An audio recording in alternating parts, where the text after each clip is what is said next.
வரஹ்மத்துல்லாஹி வபரகாத்துஹு. இன்னல் ஹம்தலில்லாஹ் அஸ்ஸலாத்து வஸ்ஸலாமு அலா அஷ்ரஃபி ஹல்கில்லாஹ். அம்மா பாத். அலகிலா அருளும் அளவிலா அன்பும் இலகுமோர் இறையின் இனிய வேர் போற்றி.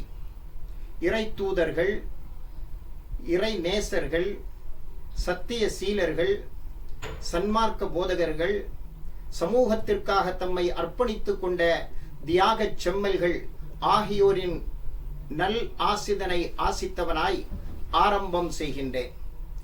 இறைமறை குர்ஆனில் அல்லாஹ் சொல்வான், வல் அர்த வதஅஹா லில் அனாம்.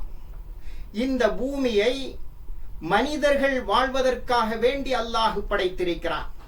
குறிப்பிட்ட சமூகத்திற்கோ, குறிப்பிட்ட இனத்திற்கோ, குறிப்பிட்ட நிறத்தவருக்கோ அன்றி முழு மனித சமுதாயமும் வாழ்வதற்காக வேண்டி அல்லாஹு ஜல்லஷானஹு வ தஆலா இந்த உலகை படைத்திருப்பதாக இறைமறை குர்ஆனிலே அல்லாஹ் சொல்லி காட்டுகிறான்.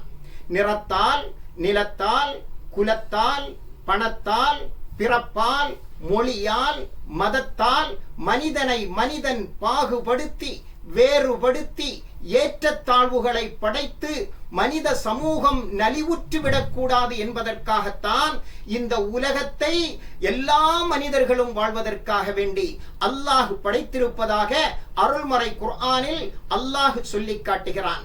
இறை தூதர் முஹம்மது முஸ்தபா ஸல்லல்லாஹு அலைஹி வஸல்லம் அவர்கள் சொல்வார்கள், அல் ஹல்கு குல்லுஹும் இயாலுல்லாஹ் ஃபஅஹப்புல் ஹல்கி இலைஹி அன்ஃபஉஹும் லிஇயாலிஹி. படைப்பினங்கள் முழுவதும் அல்லாஹ்வின் குடும்பத்தவர்களாக இருக்கிறார்கள்.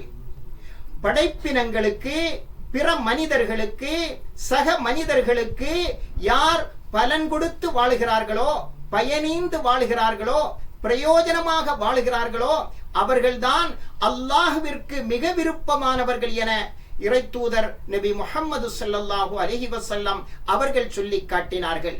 சுவாமி விவேகானந்தர் அவர்கள் சொல்வார்கள், மக்கள் சேவையே மகேசன் சேவை. மக்களுக்காக வேண்டி செய்யக்கூடிய தொண்டுதான் இறைவனுக்கு செய்யக்கூடிய தொண்டு என சுவாமி விவேகானந்தர் அவர்கள் சொல்லி காட்டுகிறார்கள். என்றால் அன்பான எனதருமை பெரியோர்களே,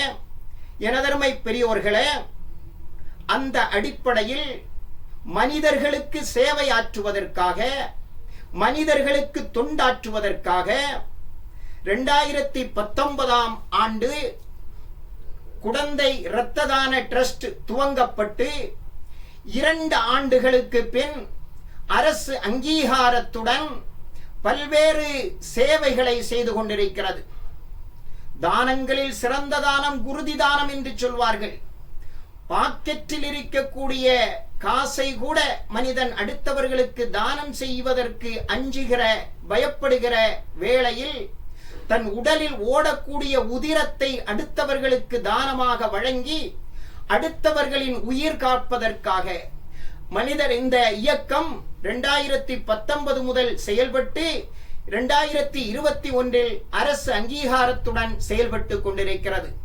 வெறும் இரத்த தானம் மட்டுமல்ல, ஒரு மனிதன் தன் வாழ்வின் கடைசியில் அவனுக்கு கிடைக்கக்கூடிய மரியாதை என்பது அவன் பிணமாக செல்லுகிற பொழுது 4 பேர்கள் அவனை தாங்கி கண்ணியத்தோடு அவனை வழி அனுப்பி வைக்க வேண்டும்.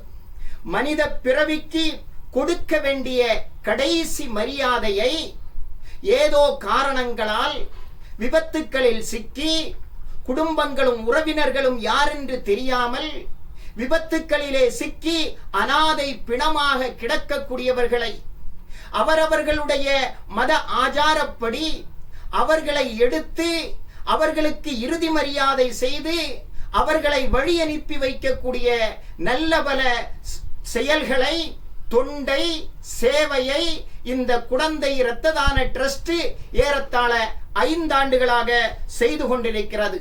அப்படிப்பட்ட இந்த குடந்தை இரத்த தான ட்ரஸ்ட் என்பது வரக்கூடிய 15/12/2024 ஞாயிற்றுக்கிழமை அன்று மிகச்சரியாக காலை 9 மணிக்கு பெரிய சர்ச், ரயில் நிலையம் ரோட்டில் உள்ள பெரிய சர்ச் என்று அழைக்கப்படுகின்ற தூய அலங்கார அன்னை பேராலய மறைப்பணி மையத்தில் வைத்து சமூக விழிப்புணர்வு மற்றும் விருது வழங்கும் விழாவை நடத்த இருக்கிறது. வரக்கூடிய 15/12/2024 ஞாயிற்றுக்கிழமை அந்த நிகழ்ச்சியின் ஆரம்ப முதலே நிகழ்ச்சி துவங்குவது சரியாக 9 மணிக்கு. அந்த 9 மணிக்கே அனைவர்களும் இரத்த கொடையாளர்களும் இளைஞர்களும் தன்னார்வ தொண்டர்களும் பொதுமக்களும் திரளாக குதூகலமாக அந்த முழு நிகழ்ச்சியிலும் நீங்கள் அனைவர்களும் பங்கெடுக்க வேண்டும். குருதி கொடையாளர்களுக்கு, இரத்தம் கொடுக்கக்கூடிய அந்த கொடையாளர்களுக்கு இது ஒரு ஊக்கமாக இது அமையும். பட்டும் படாமலும் தொட்டும் தொடாமலும் அந்த நிகழ்ச்சியில் தலைகாட்டிவிட்டு சென்று விடாமல் அந்த முழு நிகழ்ச்சியிலும் சுமார் 9 மணியிலிருந்து 12 மணி வரை நடக்க இருக்கின்ற அந்த அத்துணை நிகழ்ச்சியிலும் நீங்கள் அனைவர்களும் பங்கெடுக்க வேண்டும் என்பதற்காக வேண்டி பற்பல பரிசுகளையும் இந்த அமைப்பு தயார்படுத்தி வைத்திருக்கிறது. எனவே குடும்பமாக அத்துணை பேர்களும் குறிப்பிட்ட அந்த நேரத்தில் வந்து அந்த நிகழ்ச்சியில் பங்கெடுத்து குருதி கொடை கொடுக்கக்கூடிய அந்த இரத்த தானம் செய்யக்கூடியவர்களை பாராட்டி அனைவர்களும் செல்ல வேண்டும் என மிக தாழ்மையோடு கேட்டுக்கொள்கிறேன். அஸ்ஸலாமு அலைக்கும் வரஹ்மத்துல்லாஹி வபரகாத்துஹு.